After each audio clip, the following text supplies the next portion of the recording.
Boa tarde, professor Alexandre, Geografia, dando continuidade, tá?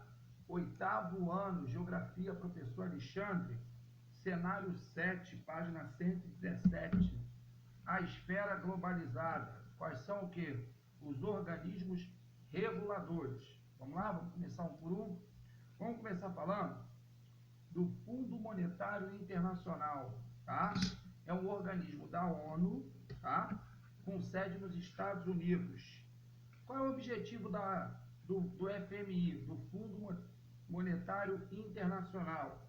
É promover a cooperação econômica em escala global, a partir da estabilidade financeira e do favorecimento das relações comerciais internacionais, tá? Ele executa planos que estimulam a geração de emprego e o desenvolvimento sustentável para atingir o equilíbrio social e a redução da pobreza, ok? Outro órgão, Banco Internacional para Reconstrução e Desenvolvimento, BIRD, tá bom? Também criado pela ONU, certo? Para ajudar os países destruídos ao longo da Segunda Guerra Mundial, tá? Mesmo esquema, pessoal. Objetivo: oferecer financiamentos para governos que queiram investir na melhoria de áreas estruturais, como transporte, energia e saneamento, principalmente abordando o aspecto social, tá? Há uma diferença, tá? Diferentemente do FMI, o BID pode financiar empresas de grande porte, tá? As quais devem o quê? Apresentar uma viabilidade de quê? De implantação de projetos, tá? Tranquilo? Então, essa é uma diferença. Um não pode fazer isso, o outro pode. Ok? Uma curiosidade para vocês, na página 119, o banco tem 187 países membros, tá? E claro que o que tem maior poder de voto, devido à participação do capital, Estados Unidos, correto? Aí continuando, e o único com poder de veto em todas as decisões, Japão, China, Alemanha, Reino Unido, França e Índia. Vamos falar agora da Organização Mundial do Comércio, a OMC, tá? Essa já foi criada em 1995, tá? E, consequentemente, há um grande problema em relação à questão americana, tá?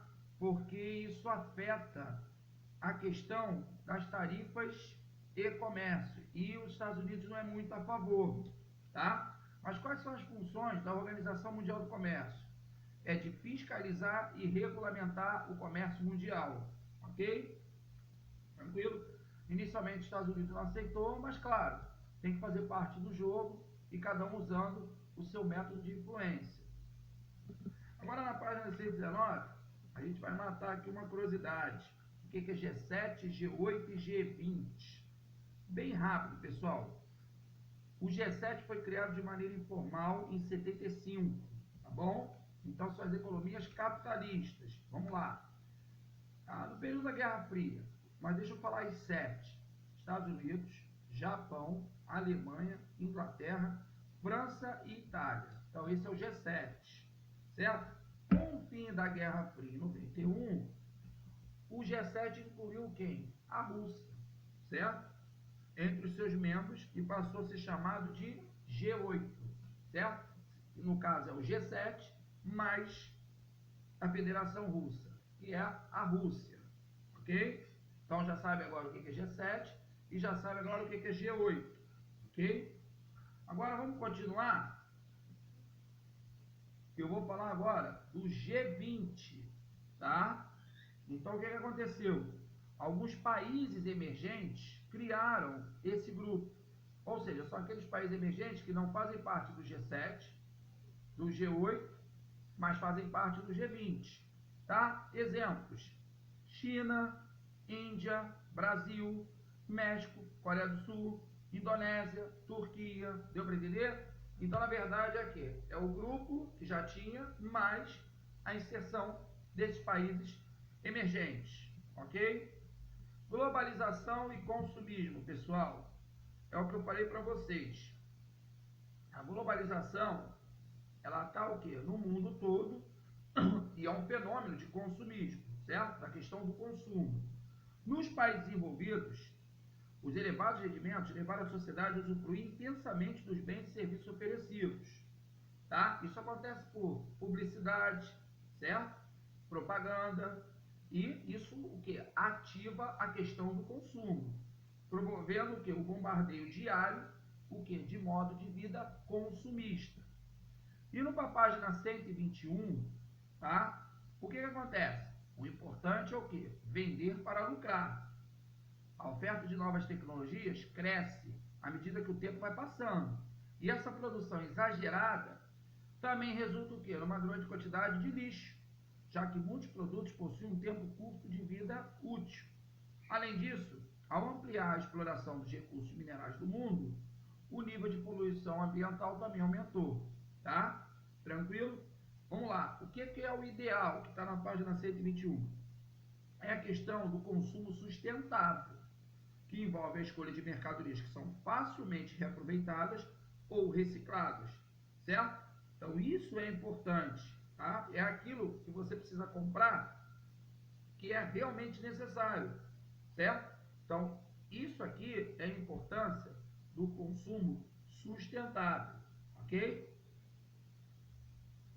Outra coisa também muito importante, eu não vou poder deixar de falar, tá pequenininho na letra aqui na página 121, é a questão da obsolescência programada. Ou seja, são produtos feitos para dar defeitos em curto prazo, ou produtos que, mesmo em perfeito funcionamento, tornam-se ultrapassados. Tá? Isso é uma estratégia para o quê? Para que esse consumo não pare, seja o quê? Constante. Ok? Agora nós vamos falar, na página 122, da crise do capitalismo. Tá bom? Então, nós temos a teoria das crises capitalistas, certo? O que acontece, pessoal? Houve um período que houve um momento de irracionalidade do processo produtivo capitalista, tá?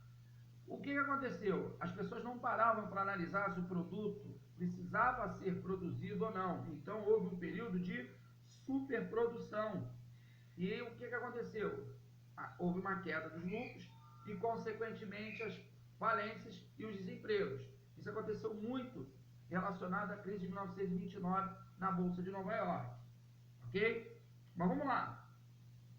O que a gente precisa fazer, tá, para superar? E isso foi superado durante o tempo, mas não se pode cair novamente nesse perigo, porque senão as crises estão aí para mostrar isso. Olha só. Para que uma inovação seja realizada, é necessário que pelo menos 3 condições sejam cumpridas. Primeiro, eu tenho que ver as novas e mais vantajosas possibilidades da economia privada investindo em determinado setor. Dar acesso limitado às pessoas físicas que possuem crédito e qualificações necessárias. E equilíbrio econômico. Ou seja, hoje tudo é feito se baseando nessas 3 condições. Ok?